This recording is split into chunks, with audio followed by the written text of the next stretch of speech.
It was a rough morning. Not that bad, but I had to wait on somebody, and I didn't want to start the show before I got it done. As a matter of fact, they just left. That problem just got solved. Well, to be honest with you, I need to see if it really did get solved, but we working. Nonetheless, it's time for us to go. And so we're going to get to it. We're going to get to it. We're going to get right to that bag. It's tizam. Let me, even though I thought I had everything exactly together, we're here. And we are in motion. We do this thing, taking off fast lane, no coasting. Connected. All right, let me get this together. So what we're talking about today on the Urban Therapy with Son show, we are talking about, we are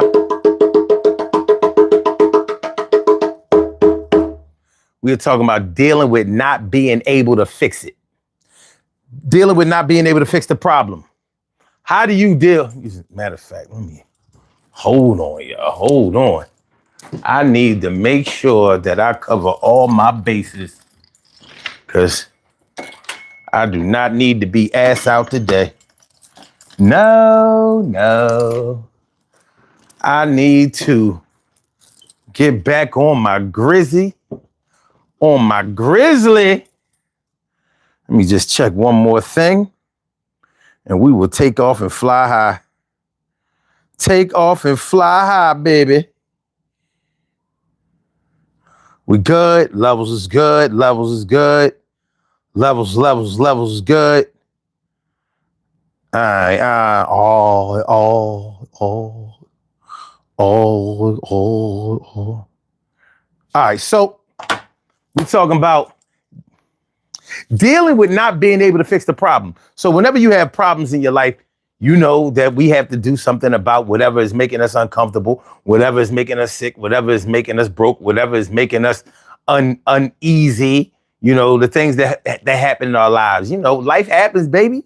Life happens. But when life starts to happen to you, how do you deal with it? How do you run it off? How do you get to a safer place? How do you get to a better comfort zone? How do you reinvent yourself and get up off of the bad area? You know what I'm saying? It's like being a grown man or woman and you wetting yourself. And don't act like you've never done it. There are plenty of people who've had an accident at work or something like that, and that is not the right way to be when you are in public or when you are in private, because when you're at work, you're actually in private, unless you work outdoors, but you understand what I'm saying, the general premise. So it's like wetting yourself or like sharting. You know how you shart? You thought you had to fart, but a little bit of shit came out and you ain't home to clean it up like that. So you got to find a place to clean yourself up. Maybe you might have to go home because now you're all self-conscious thinking you're running around here smelling like poop and all of that kind of stuff. It's not a good situation. It's not a good situation, but these are the type of situations that you can find yourself in. These are the type of situations you can find yourself in. And when you find yourself in these situations, what are you going to do? How are you going to handle it? How are you going to get to a better place? How are you going to restore your confidence in real time when you need to? It's like being in a foot race against somebody who is faster than you, but you have to find a way to get the confidence up and to make your body do what's necessary in order to win this race, or at least compete in the best way. What up, Stacy White? How are you doing? Who else we got? Bennett Jews and Romans states, Romans 10:9 states, if you confess with your mouth that Jesus is Lord and believe in your heart that God raised him from the dead, you will be saved. Where are all my saved people at? Where are all my saved people at? Where are all my saved people at? Are you saved now? Are you saved now? Have you accepted Jesus Christ as your Lord and Savior? Have you changed your behavior? Have you gotten it right? Have you prayed? Have you made sure the tracks was laid? Have you gotten up off your ass? Have you started acting like you got a little bit of class? Have you Love thy neighbor. Have you done somebody a real favor? Have you gotten a little better? Made a little smile? Got where my saved people at? Where my saved people at? Where you at? Problems that you can't solve, so you sometimes got to get the Lord involved. When have you done it, baby? No ifs, ands, and no maybe. When you gonna get right? Better do it tonight. Gotta put your head in the water. Time to get saved. Time to behave. What you gonna do? What you gonna? Muslim or Christian, you gotta do what you gotta do. Listen, God is personal, and you don't have to rehearse your no. All right, let me get right, y'all.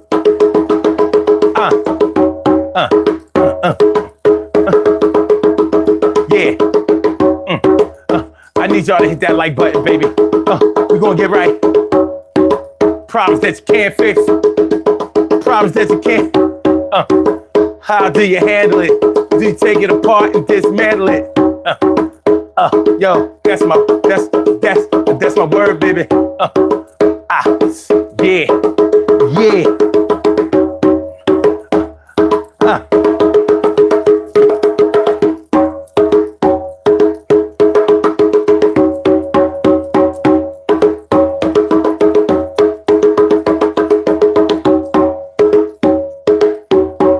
Hit that like button, y'all. Stop being stingy.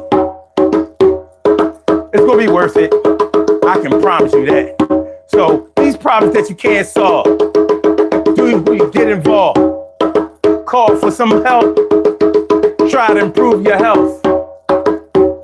Brothers, sisters, best friends, will they try to make some amends? Everybody gotta have an ace in the hole.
Christmas shoppers at?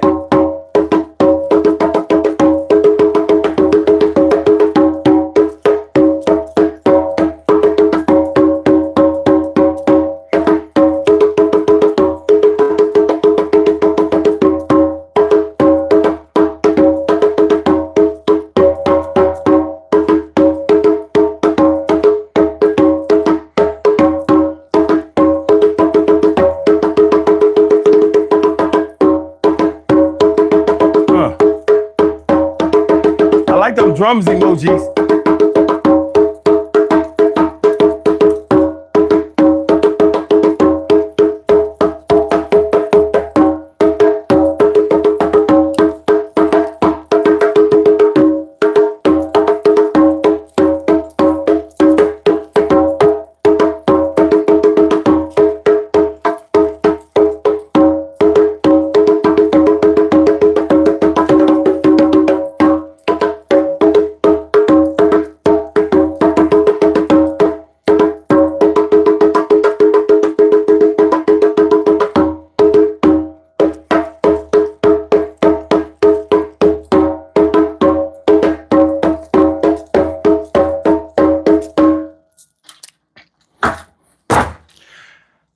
Therapy with Sun 752, and this is the Urban Therapy with Sun show. We do this every single Saturday from 1 p.m. till around 2:30-ish. Well, today is going to be from 2 p.m. till around 3:30-ish. And the reason that we say 3:30-ish is because sometimes it gets so heated that we just have to do a little OT on a Saturday. And it is Saturday. This is the show where adults come out and play with other adults. We laugh, we cry, we argue, fuss, and fight, go back and forth with each other, bust it up all crazy. We take an introspective look into our own personality to see the way that the universe projects us into this thing called the world and try to figure out this thing called life. I am your host, Sun 752, aka Omar with the rrrr. And if you can't say Omar with the rrrr, well, then you just say Omar with the R. This is the Urban Therapy with Sun show. I'm feeling like a real man should, and I hope y'all feeling like real men and women should as well. Today on the Urban Therapy with Sun show, we are talking about dealing with the problems that you can't fix. I'm sorry. Dealing with the problems. No. Dealing with being. No. Dealing with not being able to fix the problem. Dealing with not being able to fix the problems. I got problems that I can't solve at this day and time. Not at this moment. I know I can't be the only one. I know that somebody out there, somebody out there, somebody out there, they feel me. Somebody out there. Somebody knows that it's real bad. Yo, sometimes it makes you feel kind of sad. It can take you to a different kind of place because you feel kind of isolated and you don't really like it. You hate it and you're waiting for the problem to get solved and you feel like you better get some experts involved. But yo, nobody else seems to be able to take care of this thing and you're not feeling like a king. What is this thing that's taking me under? It's really trying to make me think about it. And I'm trying to wonder how I got into this place where I am. And now it seems like nobody out there really gives a damn. So I try to fix it myself. Yo, DIY, do it yourself. The wealth that you accumulate. Don't fix everything that's going on in your heart and mind. So you try to find somebody that can give you a little assistance. But it seems like that shit is far away out in the distance. Ain't nobody trying to come around you. What happened to when I was paying y'all motherfuckers? Yo, astound me. Who's going to help me today? Who's going to help me try to find my way? I say, with my friends at my love at where everybody that was below and above at.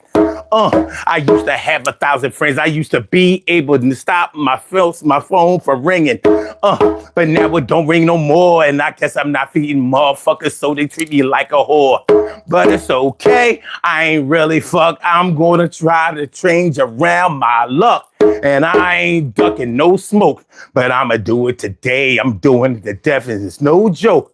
Who's with me? Who's really down? I just need a couple of friends and I found sometimes you gotta do it yourself. And if you help yourself, other motherfuckers come around and help. Yeah. Or will they? Will they today? Because I got a problem and it exists. And I'ma say that if you really love me right now, then show me, motherfucker, and stop trying to act like a clown. What's the deal? What up? Come on, Carrie. What's good? What's good? What's good? What's good? Isaiah Towns, what's good? What's that? And Mad Hand. Wait a minute. Mad Con? Damn, son. You know what I mean? Y'all rocking with me? ATM 47. What's good? Oh, you said no, please, no? All right, man, get the fuck out of here then. You know what I mean? Look. You coming to troll? I mean, if you coming to troll, I don't really give a fuck. You know what I'm saying? You came here. You ain't have to stop here. And you definitely didn't have to type anything. So, you could be a contrarian. But we still want to keep going because that's what we do. Carla, I didn't see you. Carla is all up in the house. How did I miss you? And Dionysus, the wild coral, hold him? I said, where you at? I am where I am. Y'all good? Everybody all right? Is everybody all right? Because I want you to be. I'm gonna put my hardware away. If y'all will excuse me kindly just for a hot second so I can put my toys away. So I can put my toys up. Put my toys up. Put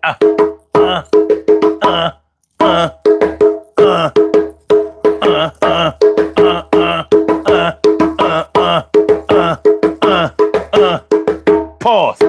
Pause. Pause. Pause. Pause. Pause. Pause. Pause. Pause. Pause. Hit that like button, y'all. Stop being stingy. You stingy ass man. You stingy motherfuckers and shit. You don't want to get nobody. You don't want to hit the like button. But it's all right, though. We're talking about dealing with not being able to fix the problem. Not being able to fix the problem. What was the last problem that you had that you couldn't fix? If you would be so kind as to put it in the comments. Now, if it's something that's really, really personal, of course, you don't have to put it in there. You ain't got to put it in there anyway. But I ask that you participate a little bit. You ain't got to do it a lot. You don't have to do it a lot. Do it a little. You ain't got to do it a lot. Do it a little. You don't have to do it a lot. Do it a little. The last problem that you were unable to solve. You know what? Let's take some low-hanging fruit. And what up? What up? My man Jeff Sprayberry all up in the house. What's good? Dimples D's. Dimples D's is in the house. What up, Dimples? What's good? What's good? Let's take a problem like car problems. Anybody out there experiencing car problems? You know what I mean? You went outside, just start your ride up and that shit ain't start. You need a new battery. That actually happened to me recently. God damn it. That actually happened to me recently. Now, you know, something like having car problems, that never comes at the right time. You know what I mean? It never comes at the right time. It's like when you've already paid all your bills and somebody borrowed money from you and shit like that. That's when you get car problems. That's when your refrigerator breaks down on you. That happened to me recently also. I had to get a new refrigerator. Don't nobody want to get a new refrigerator. That's not what.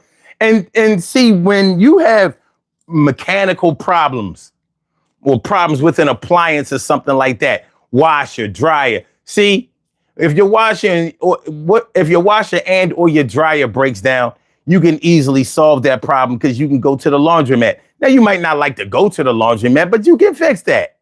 If you live in an apartment complex where you don't have your own personal washer and dryer, then you don't really have to worry about it because they have the washer and dryer in your complex somewhere most of the time. Other than that, you load up the car, go to, load up them hefty bags or them contractor bags and go on down to the laundromat. Now, a lot of people don't like to go to the laundromat only because of the time-consuming nature of it. But I kind of like the laundromat because they got the big ass washers. So you got like a month's worth of clothes. You just put all of them shits in that big 80-pound washer or whatever, and you good. You good. The dryers, depending on what kind of laundromat you go to, is free. The dryers is free, depending on how much you spend on the wash. So, that's a problem that you can solve on your own. You might still have to get another washer and dryer or get it fixed or something like that. But that is a problem that you can reduce the damage of on your own. DIY, do it yourself. DIY, do it yourself. But when you have more personal problems, when you have problems with another person, let's say you having problems in your love life and you don't have the kind of spouse or you don't have the kind of lover that you can just talk it out with, walk it out with, that's a problem that you can't solve on your own because you have to have communication connection, let's call it that, or you might be on the verge of a breakup and you might not be wanting to break up. Like, I don't want to be, It's not that I fear being alone, but the real problem is I don't want to be without you. I can be alone. I've been alone my whole life. But since I found you, that's where I want to be. It's with you I want to be. So I can't have you pulling away because I'm going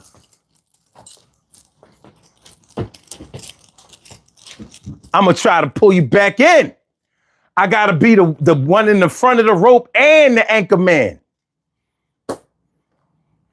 So, that's not one of those problems where you might be able to easily fix yourself.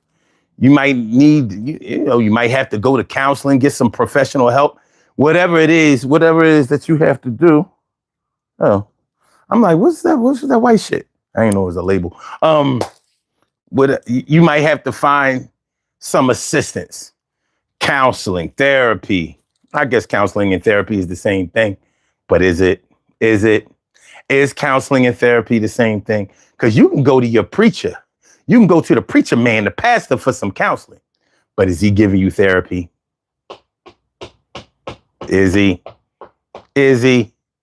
Preacher man. Because, the problem when you go to your pastor for counseling, for marriage counseling or whatever, he's going to counsel you from the word of God as he sees it.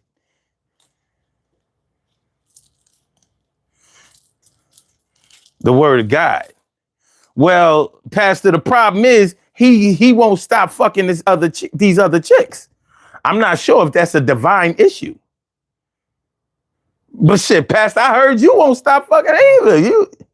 So when you go to therapy,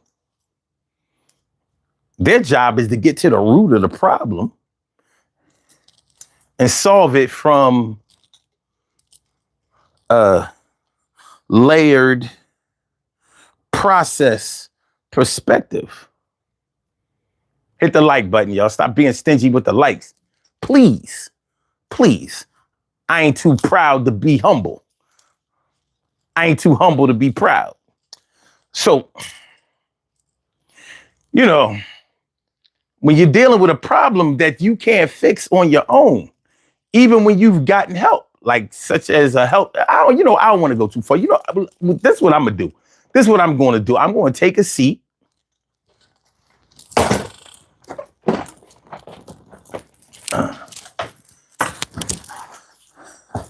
Let's have this talk. My peoples. One love. We are here and we are in motion. We do this thing, taking off fast lane, no coasting.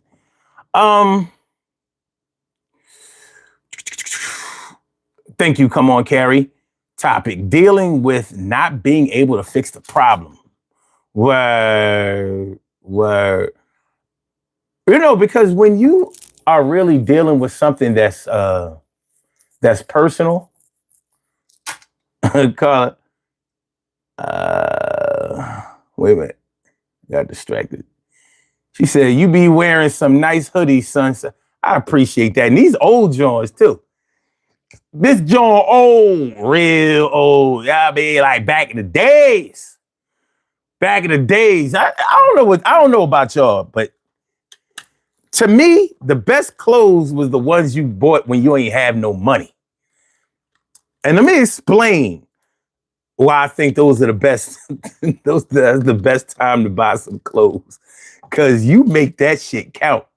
When you don't really have no money to be spending on the best shit or the most expensive shit, you make sure that you choose wisely. Like, yo, not only do I have to stay in budget, but I have to choose it and take care of it as if it was top of the line. Go back look in your closets and your drawers and all of that, and look at the things that you bought, the clothing items that you bought when you wasn't really making the enough money to even be buying no clothes. You probably had to make an executive decision. Like, man, I know I don't really have the money right now, but look, I'm tired of just working to pay my bills, and I had no money left and all of that. So I'm gonna just go ahead and I'm gonna treat myself. I'm going to treat myself this time. You might find that, yo, that's when you bought that heat. That's when you bought that heat. Most of the clothes that you buy when you kind of broke, people be like, yo, that's nice. Where you get that from? You be like, I picked this up at the thrift.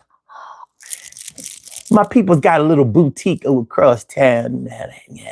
Lying, whatever. You know, they don't necessarily have to be lying, but you know.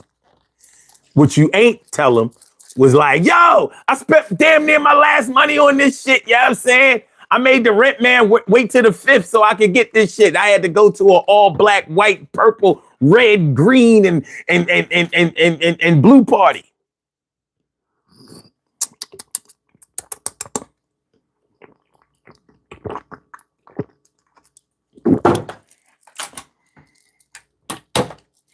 Dealing with not being able to fix the problem. That shit can stress you to death. Literally and figuratively. Literally and figuratively. When you are a serious person, a passionate person, and you're used to, you know, problem solving. Maybe you're the type of person that is able to help other people and solve their problems and show them exactly where they can go in order to get what they need in order to get back on the right track. But when it comes to yourself, you might be like, yo, what the fuck?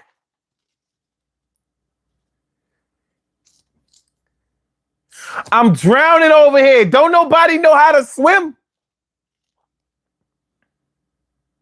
I'm choking over here. Can somebody pat me on the back? Speaking of which, if you ever are choking, you can, I don't know if y'all know how to do this, but you can inflict the Heimlich maneuver on yourself.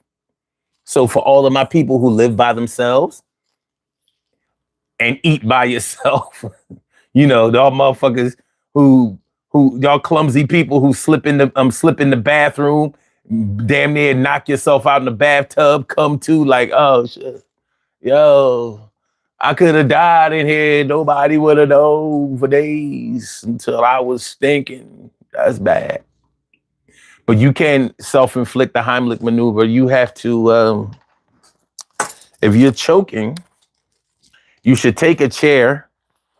Let me lower this chair. And I can show y'all how to do it. If you don't know how to do it, and even if you do know how to do it, you may not remember all of the time. Now, you need a chair that's shorter than this one. It should be like stomach height.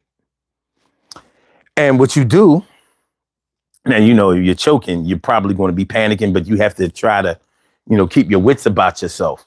And you throw yourself onto the chair in your abdominal region so you can push the air through your lungs to blow out whatever you're choking on. Now, this won't work with a fish bone. All my fish eaters out there. But yeah, you throw yourself onto the chair. You may have to do it several times in order to get it in the right place to whereas you can push the whatever is obstructing your airways out of there and live on. That's when you call your peoples like, yo, sister, brother, I almost died. I was in here choking. I had to do the self-inflicted Heimlich maneuver. I was so scared. I thought I was going to die. Oh my God. You okay? Yeah, I'm okay now. I was so scared.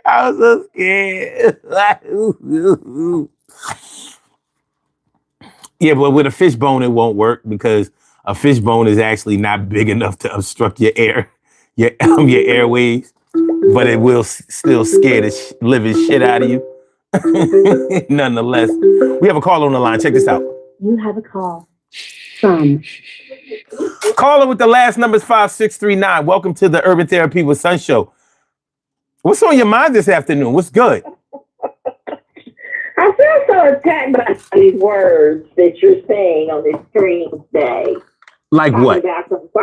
For my clumsy people who follow the bathroom Talking about, oh my God, nobody's gonna know I fell and they won't find me until blah blah blah blah blah. Please go attack. Shit, I must have been attacking myself. You know, I've almost killed myself in the house. I've lived on my own for fucking 35 years, 37 years, and I have almost died several times. I have unexplained concussions, a black eye once. You know what I'm saying? Like, so especially when I used to drink.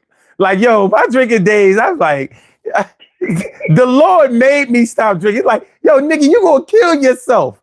And ain't nobody gonna find you because you lock your goddamn doors and change your locks. Here's my most recent incident.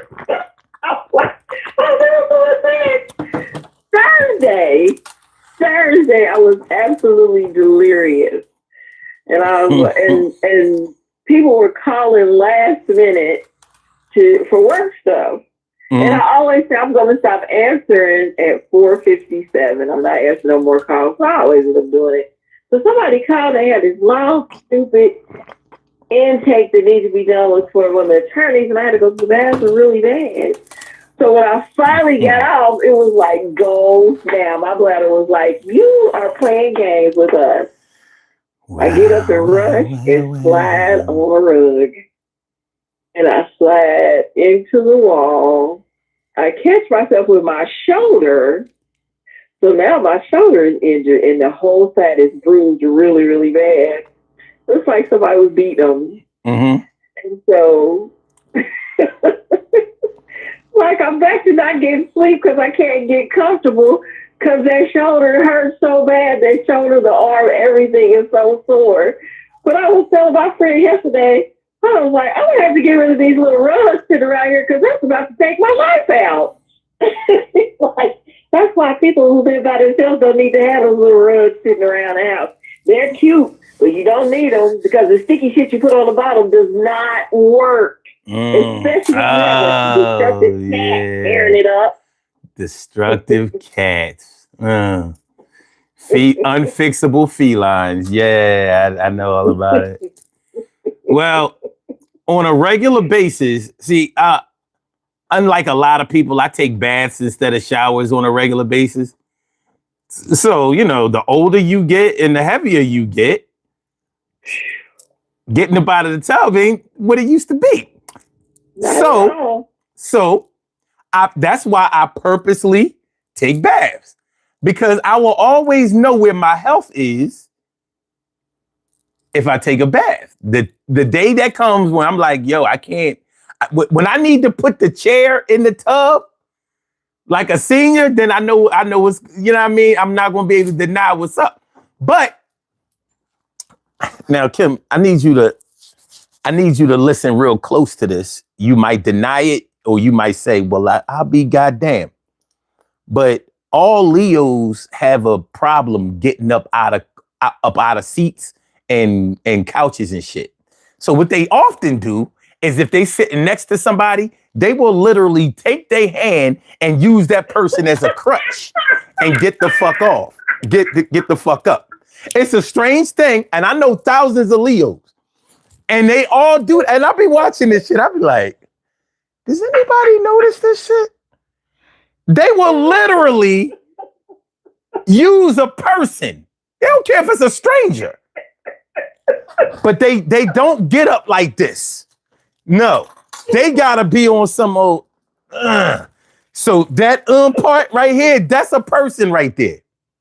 So, and the person be looking like, oh, all right.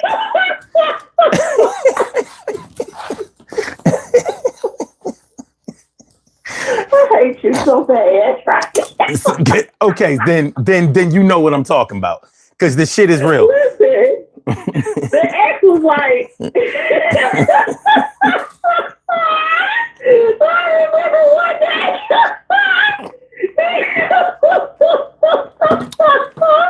We were at his family's house, and I went to get up, so he automatically put his arm down.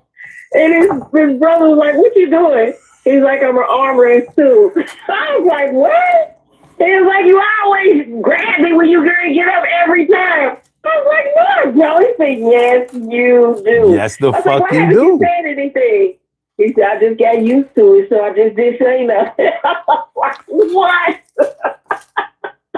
Look, I study astrology in a different way. I mean, I don't go for the cookie cutter shit. You know what I'm saying? Like, all Gemini's two-faced. I'm like, no, them motherfuckers don't know how to walk in a straight line. But anyway, so, so, so yeah. So when I get out of the tub, plenty of times I've used my elbow to, get up on my right side. And if I'm wet sometimes, and if the whatever you call the side of the tub is wet, my elbow slip off, and it's like boom, and I'm like, that's the warning shot. That's the warning shot. You understand what I'm saying? So I'm like, all right. So that's letting me know, be careful, because now I ain't nothing, worse than having to explain how come you twisted your ankle or fucked up your knee or dislocated your hip just because you was getting out of the tub. You know what I mean? I mean, now they say that the bathroom is the most dangerous room in the house, and for good reason. You know what I mean? I believe it. Too many smooth things. There's water in there. You know what I'm saying? Ain't no wet floor signs. Listen, the way I have to explain to people about this file in the basement and no one knew, and it's been over a year. Oh, my dad and mom, they can't stop telling all of my siblings. And I keep getting conversations about it on a regular basis. And the friends who didn't know, they're like, are you crazy? You didn't tell nobody? I even have one who's like, listen, I want you to get a life alert. Not because I think you're old, but because you live by yourself. You're a woman. Get a life alert. Keep your phone attached to you. We know you don't like it, but just carry it just in case. Look, Get an Alexa, put it in the house. Get what is the thing? I can't think of it now. But get it and put it in your house so you can tell it to call 911 or call somebody if you need to. These are all the things people are saying now because they are so troubled about the fall of the basement. 3 years ago, before I was supposed to take my son up to college in New York, I decided to take this treadmill from the second floor. I decided to take it out of the house alone. And my stairway is narrow and the treadmill was wide, but I got it up there. So I figured, why can't I get it down there? So me being me, I believe that my brute strength can do anything. So even if I have to knock a hole in the wall, fuck some shit up, I ain't worried about that. You know what I mean? I got joint compound. I got some sheet rock in the basement. I ain't worried about that. I even got some paint. So I'm taking down the treadmill, and it gets stuck in the middle of the stairway. Oh no. So I'm trying to unwedge it, but I can't really see where it's stuck. So I'm moving it, and the thing is heavy and it's awkward. I was very aware of that. I'm trying to go under it, and I still can't see. I'm trying to look over it, and I can't get high enough to be able to see where it's stuck. So I'm moving it, and it's not doing nothing. All of a sudden, I pushed it back up a little bit, and the shit just came down. And it was like it was falling on me. Suddenly, my stairwell looked like it didn't go this way. It looked like it came this way, like it was a ladder. To make a long story short, it felt like I broke my fucking right foot. It hurt so bad. It hurt. I messed it up on the heel. And I'm like, all right, I should be cool by tomorrow. That's always it. I'm like, it's not broke because I can still walk, you know what I mean? And it's not disfigured. It didn't even look swollen to me. But I fucked that ankle up, not the ankle, the heel, where I limped. This was, all right, you gotta think, this had to be in May, because you go up to school in May. No, that you get out in May. So this was August. It was August. It was right after my birthday. So we taking him up to school in New York. So I got to drive to New York, to Queens, and then up to Oneonta. So all in all, we talking about like a good 6 hours for the whole trip. And I had on these brand new crisp ass Reeboks on this broke ass foot, that shit. And you know, we had to walk. We had to walk because I'm carrying shit. I was in so much pain. And that shit didn't subside until a good February. I limped until February. Yeah. And by the time February came, I wasn't limping no more. And I hadn't noticed that I wasn't limping. It was just one day I was like, oh shit. I got so used to it. I had accepted that, you know, I was just going to be fucked up until I wasn't fucked up no more. And then, yeah. But anyway, that's how I was with the knee. When I fell in the basement, I just decided it'll work itself out. And that's how it's been the whole time.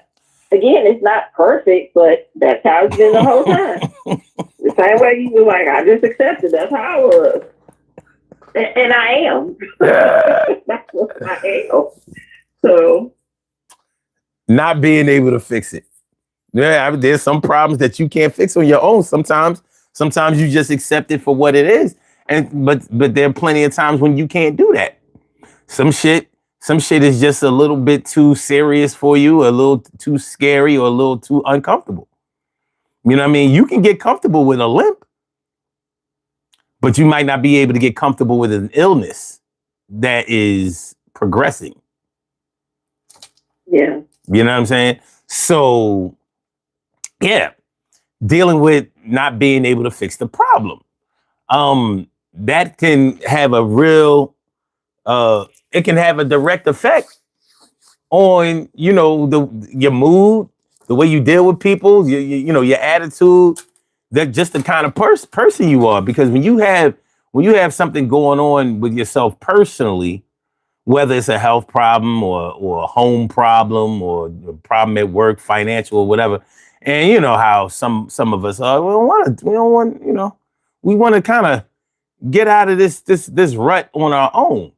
Sometimes we have problems that we don't really know how to identify. All I know is I ain't been feeling that good about life or love or something for a while. And I don't want to be the negative Nancy or rain on nobody else's parade. Everybody else in the world is having fun and I'm on some old, man, fuck this shit. You know what I'm saying? I'm ready to be like the cartoons and tie myself to the railroad tracks and see what happens. So, I'm only kidding. I've never considered suicide in any kind of way. Trust and believe. Fuck that shit. I'm going to have to find out about death when my time comes. I ain't pushing up my duty. Fuck out of here. But anyway, but it can get that serious. You know what I mean? Like when you have grown so uncomfortable with being uncomfortable that, and especially when nobody seems to be able to come to your rescue or the professional help that you've sought out it ain't working. You ever have a leaky roof? Ever have? Yeah. Yes, I have, yes. Yeah. Right now. There are some roof leaks that roofers just don't seem to be able to fix. You know what I mean? Like, you thinking they just taking your money, they just keep missing the fucking problem. I guess. You know what I mean? But nonetheless, you're paying money for an existing problem that you haven't been able to solve, regardless of payout or warranty. So, yeah, what the guan? So, first, hey, Chad. Hey, family. Or something that, when you talk about being in a rut and you feel like you can't fix it. Truth be told, I've been there for a few months now, and I haven't said anything about it. And I am trying to work it out on my own. Not doing the greatest job of it, but life.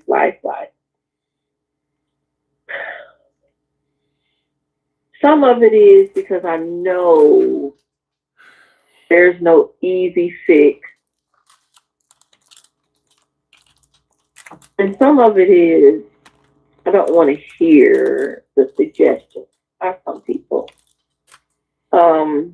Because I know it's not an easy fix. It's not as simple as ABC. It's very complex. And I don't know how to explain it to anyone. In all honesty, I don't even understand it myself. I can't explain it to myself. And I'm like, is it depression? Is it more grief? Am I grieving? I don't know what it is, but it's something. And I don't talk about it to anybody really. So this is me first talking about it now out loud to everybody listening.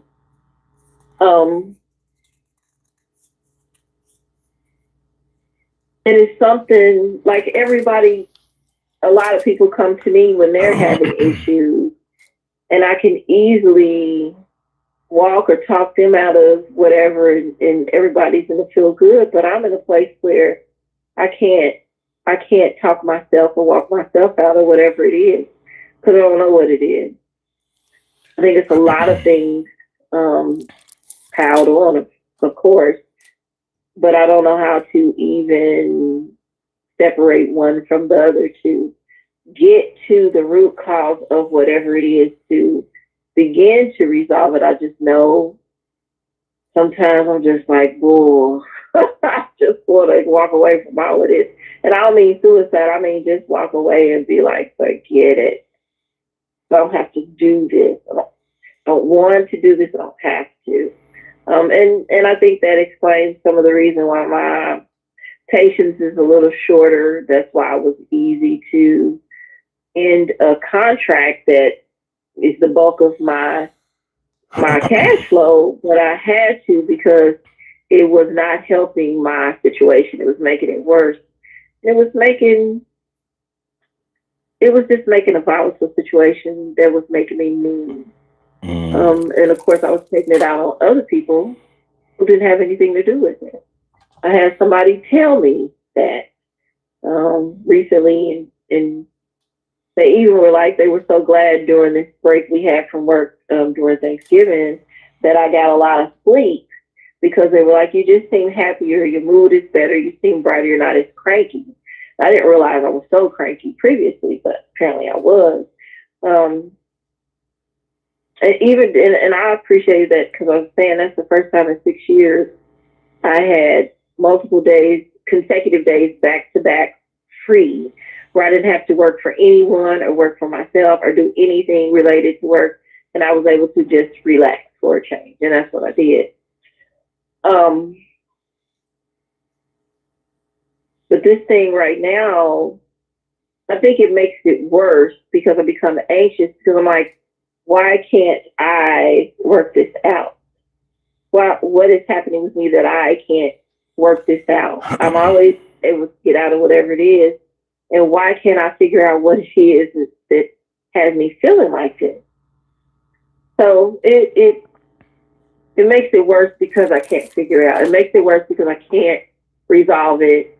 It makes it worse because I'm just struggling. Some days feels like I'm drowning in it and I don't know what it is.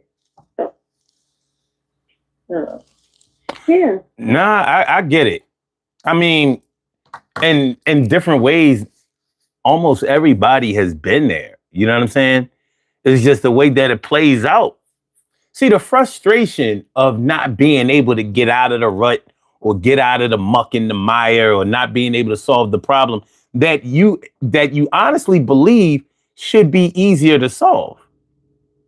That's the thing. You know what I mean? And it makes it a little bit harder when you've been through the problem before. So this is a reoccurring thing. And you like, well, what I did last time to fix it was this and that. And it worked the last 5 times, but this time is different.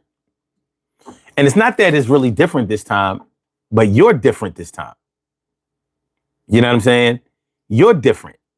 And so it's like, if you're a hypochondriac person, you know, hypochondriacs always think that they're sick or they're dying or, you know, I mean, you know, like they have some kind of health problem and shit. And it's really just anxiety. But the thing is that anxiety tells you that this time is you know what I mean? You might have beat it all those other times because those times wasn't ready for the defense that you put up. But this time is bigger and badder than all the other times, and it's going to get you. And it's not. Through all of this, we have to learn to practice patience. And it's easier said than done when you're talking to somebody else about them and helping them to do it. Because in your heart of hearts, you feel like you can help somebody else help themselves. But you feel like your problems are unique. Like you've shot your load or spent all of your money helping everybody else. And now you have nothing left for yourself. And you don't even regret helping somebody else. You just are wondering how you got to the place where you are. So it's very mental. It's all psychological. And though, unless it's a terminally ill situation, we know that all financial problems can be fixed with money. That's all it takes to fix a financial problem. You need money. Problem solved. It's over. But when it comes to your physical health, when it comes to your mental health, your emotional health, well, guess what? That ain't no plug and play. That ain't just a missing piece in the jigsaw puzzle. You know, you have to do some things in order to get to in order to solve the problem and to keep it solved. Because psychologically, you believe that it's like putting a ball on a small incline. Now try to make the ball stay still. You ain't gonna be able to do it because it's on an incline. But the incline is in your mind. Nothing fucking wrong with you. But you have put your fucking mental state on an incline and put the ball there. And in your heart of hearts, you expect that ball to fucking stay still. Like it's a level.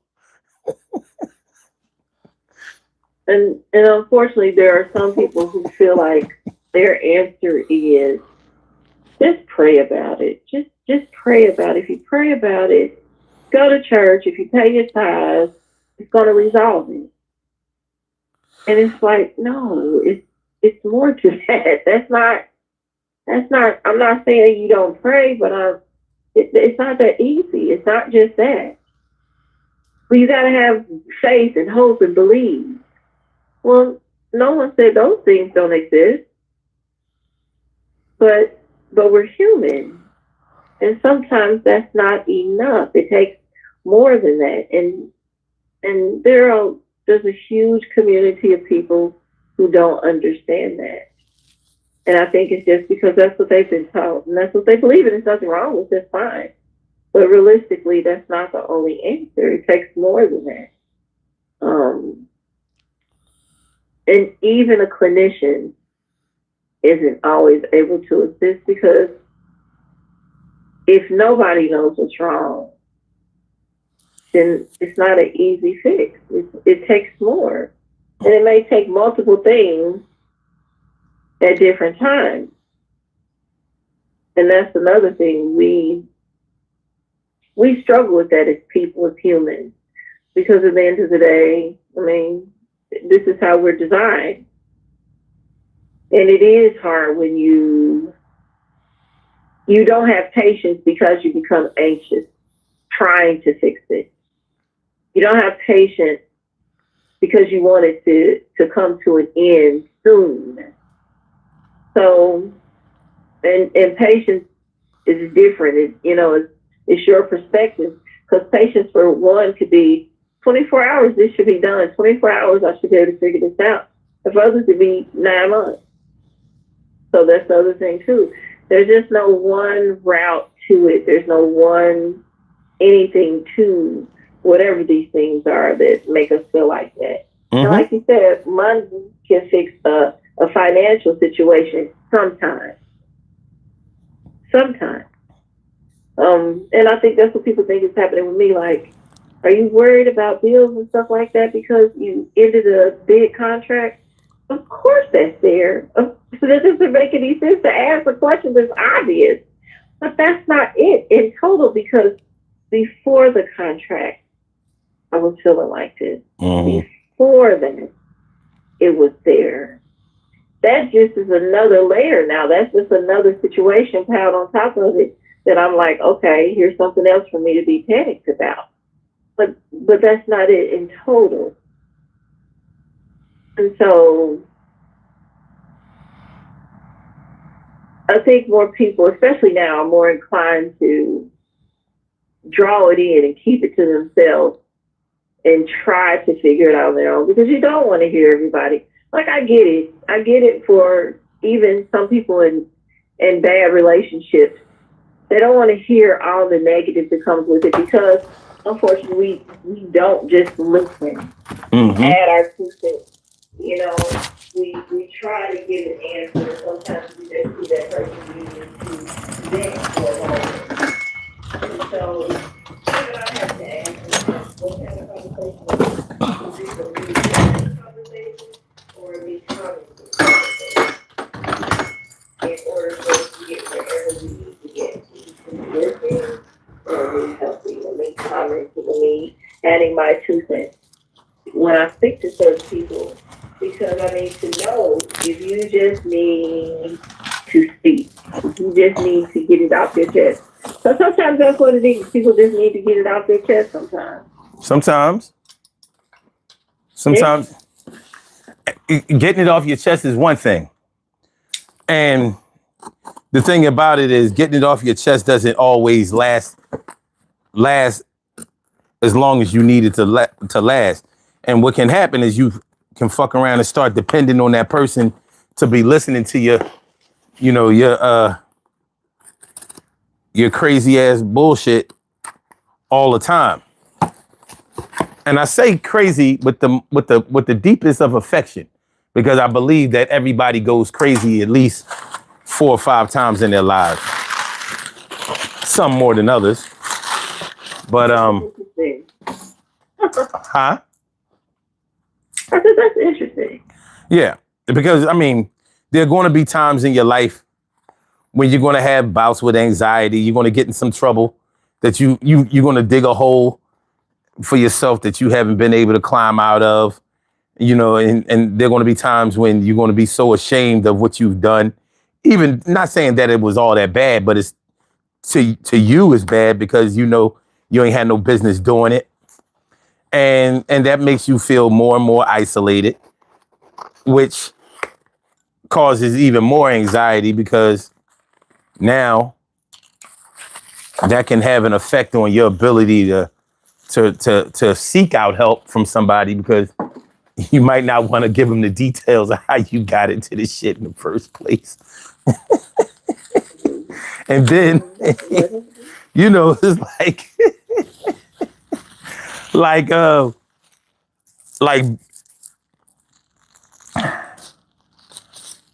like getting scammed online. Here you are, a grown man or a grown woman, and you got scammed online, or you got catfished or some shit like that. You know what I'm saying? And you're like, how the fuck did my grown ass get catfished at this age? What, are you kidding me? You know what I mean? But it can happen. It can happen to anybody. So, but you might keep that a secret because it's like, so let me get this straight. So you was online, what, looking for somebody to date? Well, it wasn't really like that. They inboxed me. And because you don't want to share these details, that's why you ain't saying nothing. Meanwhile, you down $3,000. You know what I'm saying? So yeah, money will fix this, but the real problem is you feel dumb. You and they talk about that all the time. That's the reason why the statistics are so jaded when it comes to people who are being taken advantage, well, who are getting scammed out of large amounts of money they're saving because of the embarrassment of them thinking they're talking to a celebrity or talking to, I don't know, a big booty freak. That's who. A big booty freak. Yeah, she was pretty, had light eyes. That men definitely don't tell it. I was watching a report where a guy was like, he didn't say anything for a long time, so it went on for a long time because he didn't contact the bank to stop whatever was happening. He didn't tell anybody because he was so embarrassed. And by the time he finally got up the nerve to say something, his account was drained. He lost his entire savings. You don't say. I was like, God. And of course, as a layman, I'm just watching it. And I'm thinking, why the hell are you think you're, I don't understand it. And I try to be mindful when I say the things I say, but I don't understand it. I just don't. And maybe it's some of the people in my circle say, just because you don't let anybody get close to you, so that's why you don't understand, and you mean, and blah, blah, blah, blah, blah. I don't understand the whole, I'm in love with you online, and I've never met you in person.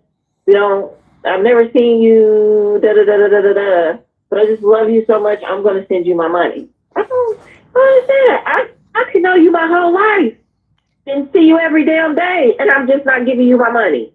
So I don't understand that at all, not even a little tiny bit. But it happens. And I see it all the time, and these people are embarrassed by it, and it just causes more anguish for them. So, and then I think it's just, some of it is human nature. You know, some of it is human nature. Some of it is, even in some of my situations, there is a bit of, I don't want to say arrogant, but a bit of, I got this. I don't need nobody to help me. I got this.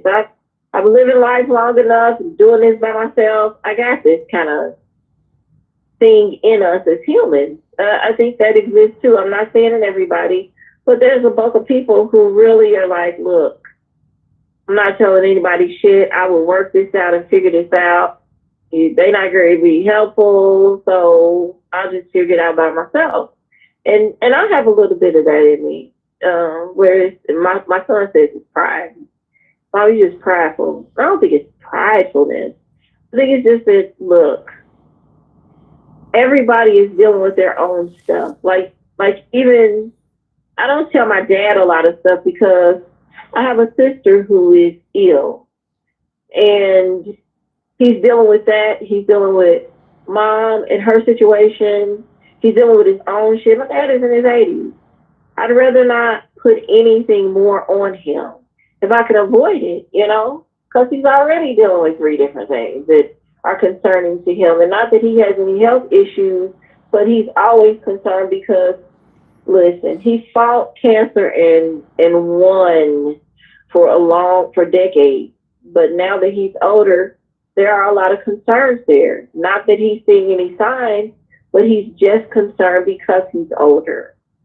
So I don't want to put more on him. You know, he's already dealing with the whole, listen, this is my daughter I haven't known forever, and I missed a large portion of her life and my grandson's life. So anything she needs, I'm going to go out of my way to try to get it and do it for her. I told you, he came over and I was opening the jar of peanut butter. He broke his damn hands damn near trying to get it from me to open the jar. And I'm like, I got this. It's just peanut butter. But I can open it for you. So he still wants to do the dad thing like I'm 5. So I don't tell him a lot of anything that goes on that's negative or has me worried. But I don't tell a lot of people because everybody has something going on. We all are going through something. We all are living in this space right now. And I think a lot of people are struggling as much, but just trying to stay above water. And I'm not just talking about financially. I think mentally we all are trying to stay above water.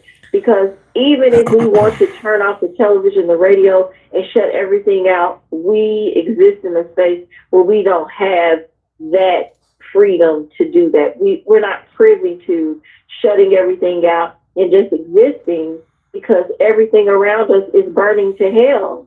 And we live in this space, so we can't avoid it.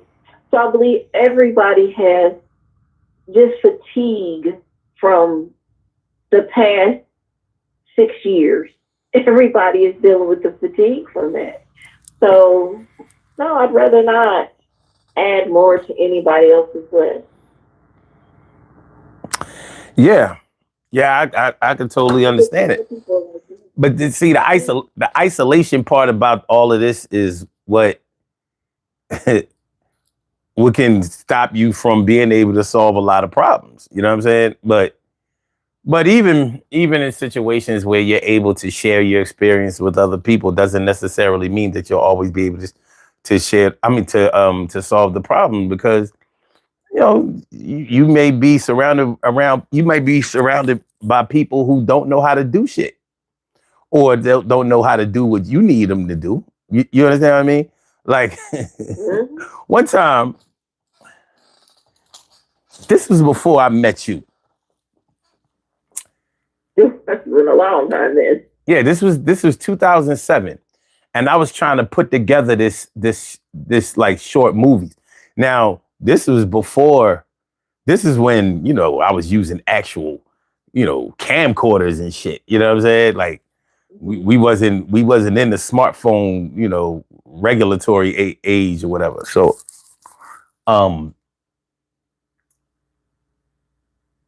I was trying to get people to act in my movie. I wrote out the script and everything, and it was just going to be a short little not a biopic. What they call that shit? A mock biopic. One of those skits where you're kind of chronicling somebody's life, but it's not really real. You know what I mean? Kind of like in The Office. Kind of like The Office. Kind of like The Office, but there's an actual word for it, and it has an M in it. Mockumentary. That's what it was going to be.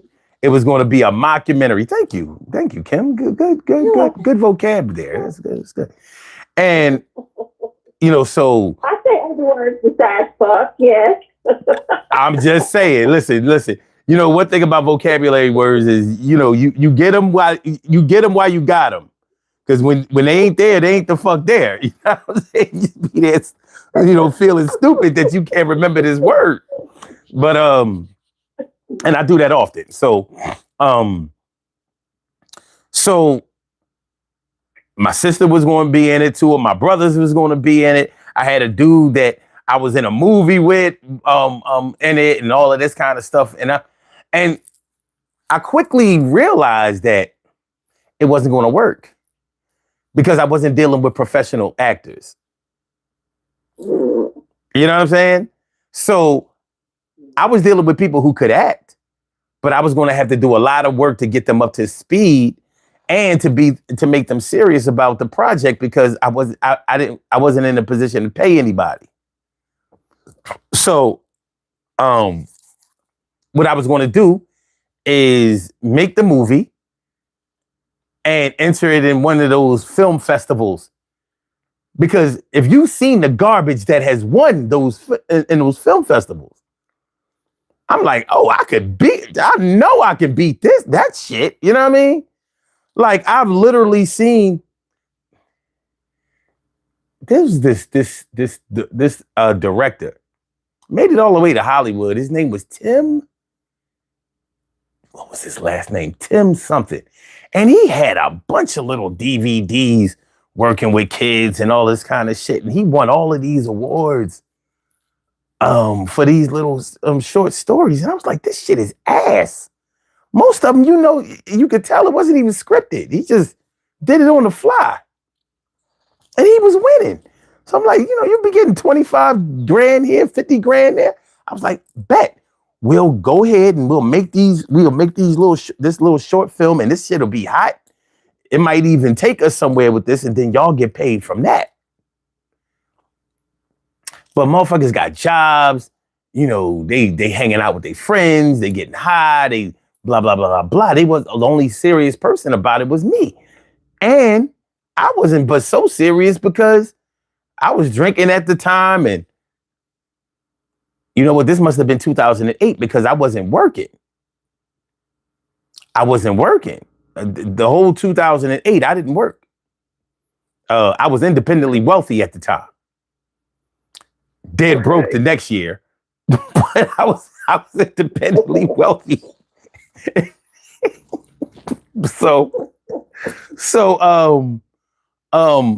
Yeah.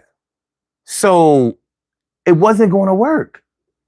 And the reason I tell that story is because I was shopping at the wrong store for the product that I needed. Like, they could do what I needed them to do, but they aren't. It would take way longer, and I would have to work way harder to get them to see the vision, because that's not what they do. They're not actors. They don't take lessons. They're not in plays. They're not in, they're not in productions. They're not seeking out that kind of life. I am. So when you have people around you that are useful, but they might not be useful for your situation. So you can wind up being frustrated and even angry at them if you're short-sighted because you don't feel like they're listening to you, or that they're trying hard enough to understand what you're trying to do. And it's not their fault. They just aren't the right people for the job that you need to get done. So that's not being able to solve a problem that you had. You don't have the right people. That's the problem. You are shopping at the wrong store for the products that you need. You're hungry, and here you are at Home Depot.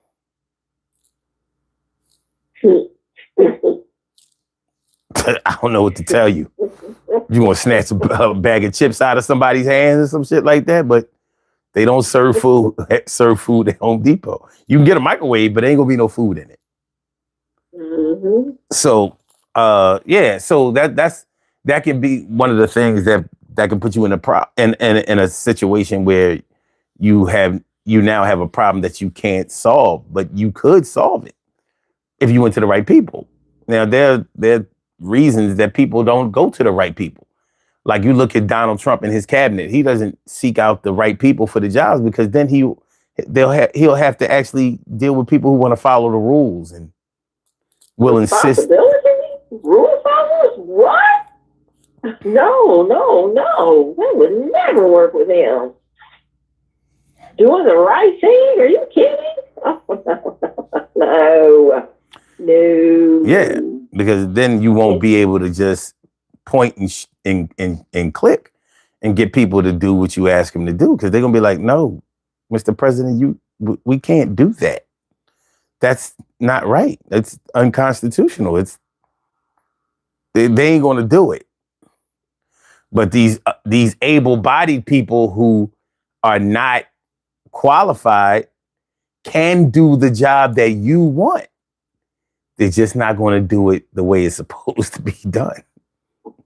But I see why he's doing what he's doing. I see why he picked the people that he picked. You know, it's very self-serving. But okay. But yeah, you know, these are some of the things that we can run into when it comes to. Wait a minute. We're not gonna let you slide by with that movie. The idea, you don't get away that fast. Okay. So my question to you is, why have you stopped trying to move forward with it? What's stopping you now? Are you just no longer interested in it? Have you lost it? What's the deal? Well, when I wrote the movie, I was actively doing comedy too. So a lot of that revolved around the mockumentary was like, it was called Now You Know Me. And I was going to be going all around the city, you know, like I was I was this well-known celebrity dude that everybody around the way knew me. So every store I go into, I expect people to be like, hey, what's up, son? What's going on? Blah, blah, blah. And every store I go into, people just like, can we help you? Like, oh man, stop playing, man. Just give me my usual shit. You know what I'm saying? And they like, your usual? You're like, what do you mean? You know what I'm saying? So it was going to go like that. So everywhere I went in the city, I was supposed, you know, I'm hyping myself up before I go in the store or before I go in this place or whatever. Like, yeah, you know what I mean? My peoples love me in here. You know, I'm that boy, whatever. So when I go in here, you know, listen, if people keep talking to me, you know what I mean? Don't get frustrated or whatever. Just, do we have enough tape to keep filming? Because, you know, they be holding me up for a minute or whatever. So we might have to just edit it out later. So, you know, so it was along those lines. And I had wrote some really funny moments in there. Like there was this one part where, you know how we talking about 2007, 2008, cell phones wasn't what they are now. So sometimes you had to really fight to get like a cell phone signal. So there was this part in there where I'm talking to my girl, and like everything I'm saying to her, she getting it wrong because the signal keep fucking up. So I'm taking the phone and I'm like putting one leg up and one arm over here, and putting it on speaker so she can finally hear me and shit. Like, so I was writing the shit like, you know, being serious about it, but I was going to need serious actors in order to sell it, in order to really push it through. And so after I realized that I was going to have to, it was going to require more work than I could afford to do at the time, because, you know, by the time 2009 rolled around, now I got to look for a job. I gotta, you know, enter the workplace again. And, you know, all my adult life, I had worked in my family business, and that didn't exist anymore. So, you know what I mean? Like, I was about to be on a new reckoning, a whole new joint. So I shelved the project, and then after a while, the project didn't make sense anymore.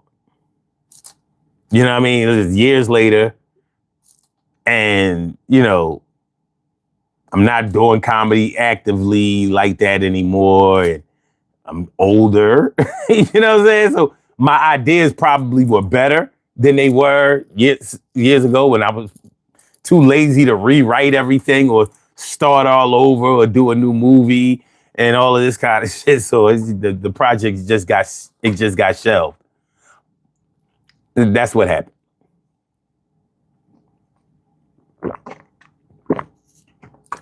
Oh, thank you, Carrie. She says you can buy cement blocks or Snickers at Home Depot. You know what? You're right. You're right. Right there near the checkout. You right, just like the market. Right there by the checkout, baby.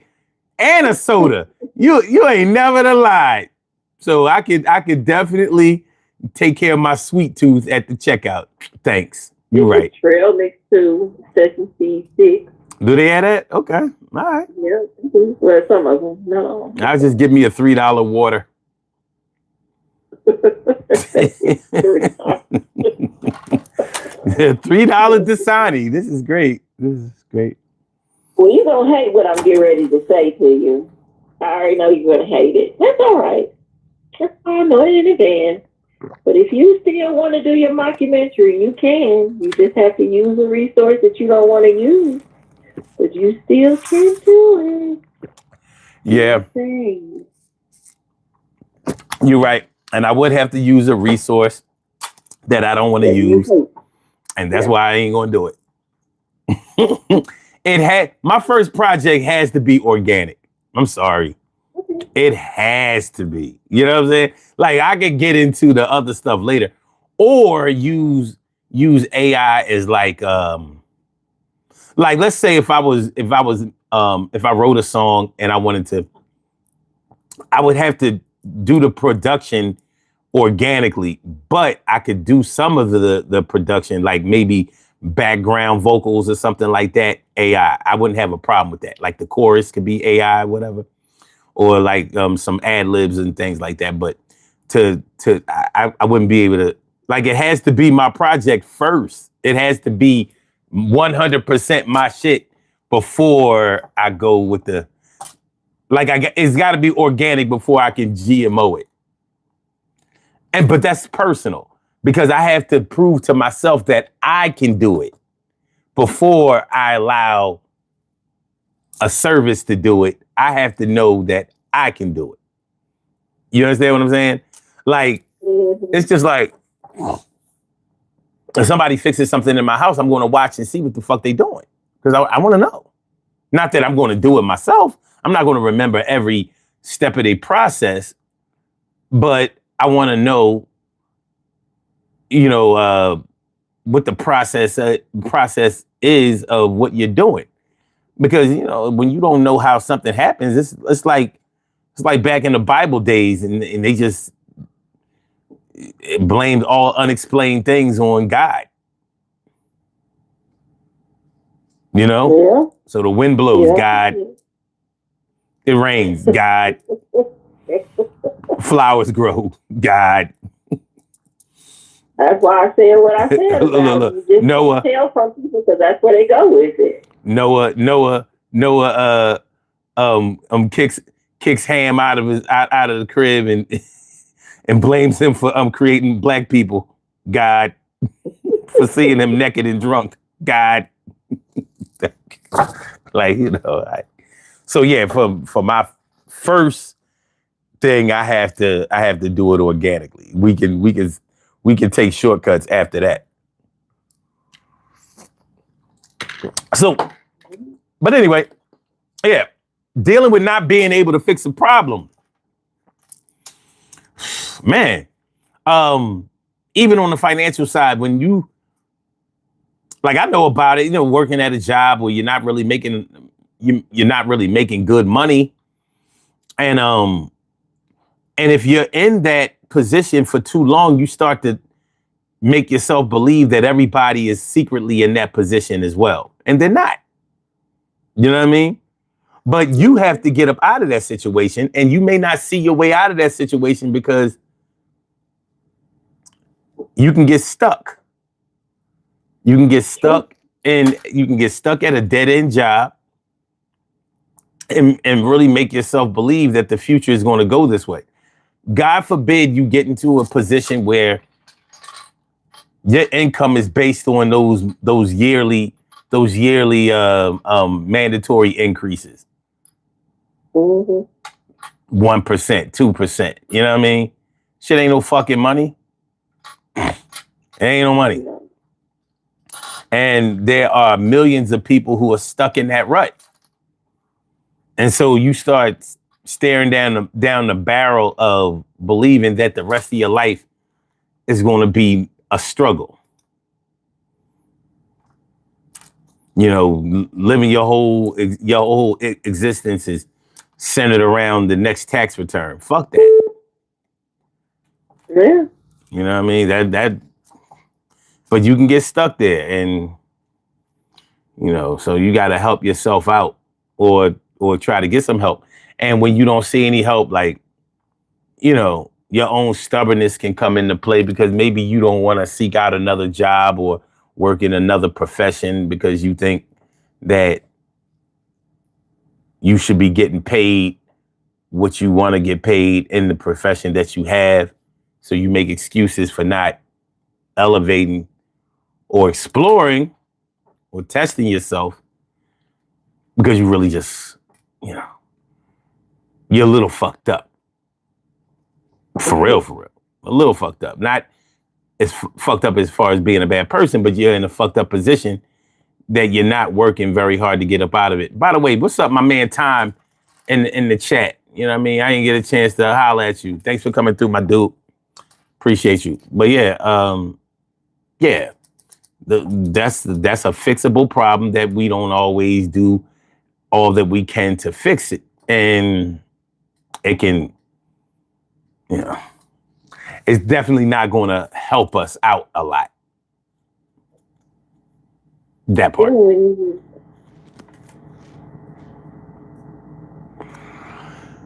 So, even when you talk about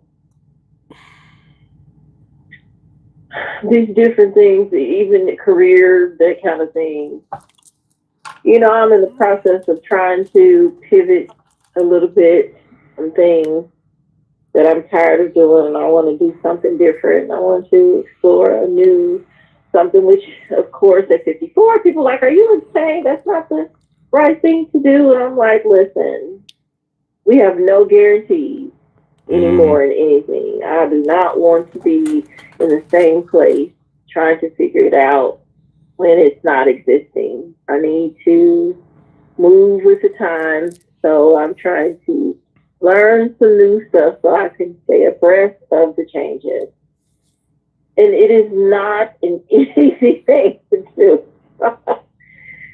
It is signing your own death warrant. It feels like trying to pivot in a career and do something different. And it's easy to get in that mindset, but boy, it is a nightmare trying to work it out, especially in this climate we're in right now. It's definitely not easy. That is one of those things where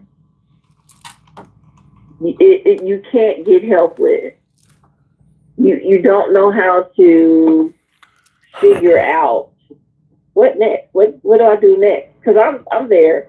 I've always been the person to handle everybody's resumes and cover letters and all these things.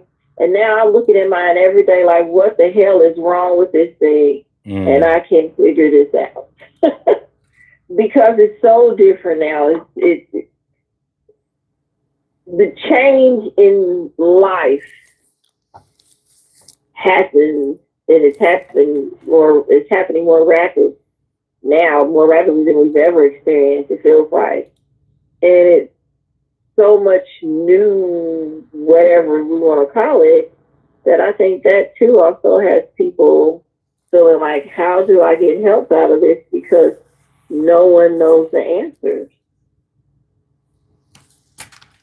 And that's a problem too, when you feel like no one knows the answers, or no one knows the answers, it doesn't help the situation. It makes you feel stuck even more. It makes you feel like I can't resolve this problem, or what feels like a problem, because it may not even be a problem at all. For me, it feels like a problem. And it makes you more manic. It makes the anxiety increase.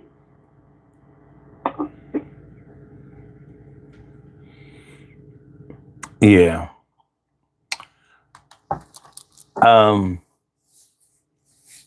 My cousin, may he rest in peace, my cousin Simon, my late great cousin Simon, he used to say, Omar, the state of hell, people think that it's all about, burning eternity and all of that. He said, but real hell is needing and not being able to get. So you can be in hell at many different times in your life. Whenever you need something and you can't get it. and you know that it's available, but you can't get it. So, the frustration that can build up, surrounding that can chip away at your good health day by day by day. So every sick person needs remedies, and they can't get them. So every sick person needs remedies. Yeah, that's another one too. People get in there and can't figure it out. And we know the stress of that increases the issues with health even more. It makes whatever you're dealing with worse because you're stressed. I think that's one that's a whole nother show in and of itself when it comes to that. Speaking about our health, because we have the tools. Well, we used to have the tools, but I don't know what the hell we got anymore. And I say that because I just recently bought some arugula, and I think it's plastic because this shit won't break down. And it's weird. And I'm like, what is happening here? So I don't know what we're getting anymore. And that's how do you fix the problem that you don't even have any control of what it is you know what I'm saying? What it is we're getting, what we're dealing with. Yeah. So here I am trying to do the right thing health-wise and make this nasty juice. But this, whatever this is, we get synthetic stuff made of, I don't know, plastic. It's supposed to be healthy. It's supposed to be a natural food, but it sure isn't performing as such. And so how can we help ourselves? How can we find a solution to a problem when we're in a problem just being here? Everything is designed to be problematic, it feels like, anyway. That's true. That's true. It's a problem. Yeah. All right. So this is what we're going to do. Let's go over the poll question, and then we're going to get on about it here. Do these birthday shout outs. Whatever it takes. Okay, what is your usual response to problems that you can't seem to change or solve? 20% of people said try harder or do more research. 13% of people said seek out an expert or experts. 60% said put it in God's hands and pray. God damn. It's a good thing only 15 people, bro, responded to this shit. And 7% said self-medicate, drink, smoke, etc. This is an interesting poll. I would love to see this with 1,000 people. God damn. This is shit. Lordy. All right. All right. That's what we're working with. All right. Well, Kim, I want to thank you for calling in. It was a movie and a party as usual. Yes. I want you to have a wonderful day. No exceptions to that. You too. Happy birthday today, people. Everybody else, enjoy the rest of your day and the weekend. Stay safe and happy. All righty. I'm out. Peace. Bye. All right. We have some birthday shout outs to do. Some people were born on this glorious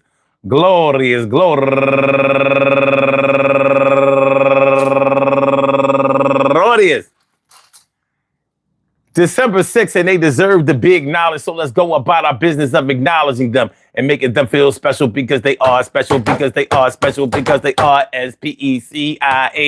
They get the RESPECT. They are SPECIAL. They get the RESPECT. They are SPECIAL. They get the RESPECT. They get number one out the box. My man Jerome D. Rolls, happy birthday to you, my brother. And also Myrna Rodriguez and Ingrid Peguero, Ashley Coronado, Pratty Leisha Ariste, Lynette Fontroy, Leonard Bryant, my girl family meeting, Annette Long. Happy birthday. I want to say happy birthday to all of y'all. And I hope that today finds you all in good health, happiness, mind, soul, and spirit. Mind, body, soul, and spirit. And that goes out to each and every one of y'all born on this glorious December 6th, anywhere out there in the world, worldwide, internationally, and universally. All of y'all go ahead and turn up. But don't turn up too loud. Just turn up loud enough so everybody can hear you. Rock out, rock on and do the damn, the rock out. Rock on and do the damn, rock out. Rock on and do the damn thing. You do your thing, y'all. Represent the queens and kings. You do your thing, y'all. Represent the queens and kings. Good things happen to those who wait.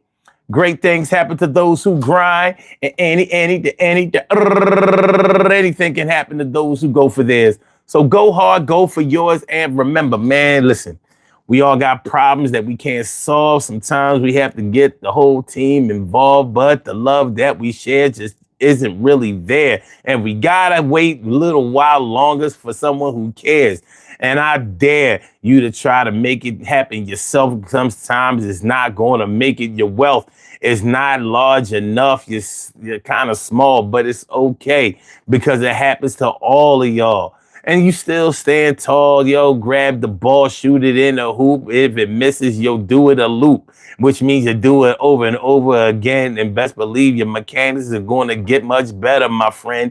Free throw line, you'll do it about 300 times until your arms hurt and your shoulders feel like a boulder was on them things and you're carrying the weight of the world. Sometimes you feel like you can't get it popping with your girl. She ain't listening. She don't hear nothing. She only cares about money and you ain't got enough of your money. Everything is going to work out fine. And I can believe that you're going to make sure you get ahead and behind you is all of that shit that used to have you down in the dumps. And now you're like Reebok pumps. And that shit was kind of hot back in the day. And that was your heyday. You're going to have it another way. Just be a little patient, my dude. Don't worry about motherfuckers that's trying to do you in. Yo, because right from the beginning, you was ordained to take it to the stops. I mean, the tops, the pops. Everything is all good. And let's get this one thing understood. The rest of the day is going to go your way. And that's whether you just spent your money or got paid.